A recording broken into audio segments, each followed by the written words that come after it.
Bà chùm điệp số có đôi chi số đây cần bọc mày bông bồn dường kia đấy bàថ្ងៃនេះថ្ងៃទី22ខែ6ឆ្នាំ2026 admin មានតម្រុយមកចែកជូនពុកម៉ែបងប្អូនយកទៅផ្សងសំណាងទៀតហើយបាទថ្ងៃនេះដែរបាទ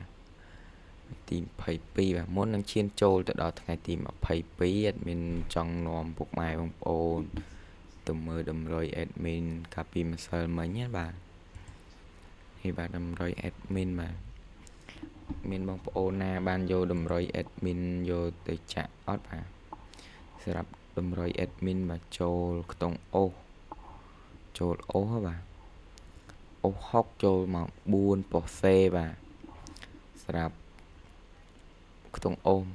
មួយទៀតបាទខ្ទង់9បាទចូលប៉ុស A បាទ94សម្រាប់ខ្ទង់អូសយើងណាបាទសម្រាប់លេខធំអត់មានចូលទេបាទលេខតូចលេខធំអត់ចូលបាទចូលអូស2គ្រាប់ចូលបាទសម្រាប់ថ្ងៃនេះដែរបាទ admin ក៏មានតម្រុយមកចែកជូនពុកម៉ែបងប្អូនយើងទស្សនាទៀតហើយបាទមុននឹងឈានចូលទៅកាន់ការឲ្យតម្រុយ admin សូមពុកម៉ែបងប្អូនកុំភ្លេចជួយចុចជាវក៏ដូចជាសញ្ញាកណ្ដឹងមេដៃបាទ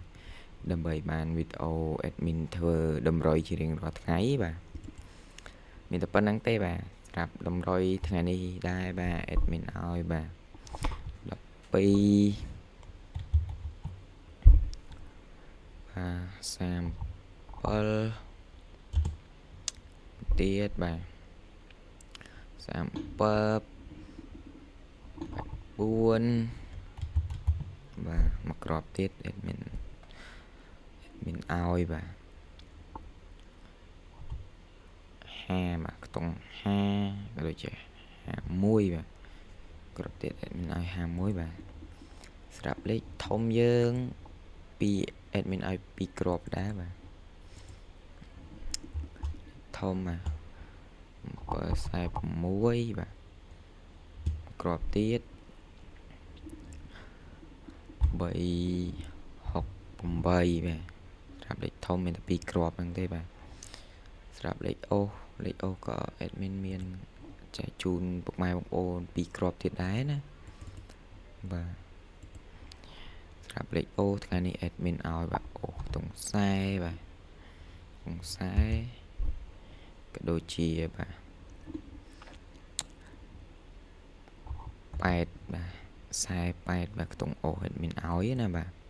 ពុកម៉ែបងប្អូនណាយកលេខតម្រុយ admin ទៅចាក់ផ្សងសំណាងបានបាទនៅម៉ោង4ដល់ម៉ោង6បាទលេខ admin ឲ្យនេះបាទមានតែប៉ុណ្្នឹងទេបាទជូនពរពុកម៉ែបងប្អូនហេងទាំងអស់គ្នាបាទជម្រាបលាបាយបាយពុកម៉ែបងប្អូនទាំងអស់គ្នាសម្រាប់ថ្ងៃនេះ admin មានតែប៉ុណ្្នឹងទេបាទចាំថ្ងៃស្អែកជួបជាមួយ admin បន្តទៀតពុកម៉ែបងប្អូនទាំងអស់គ្នាបាទ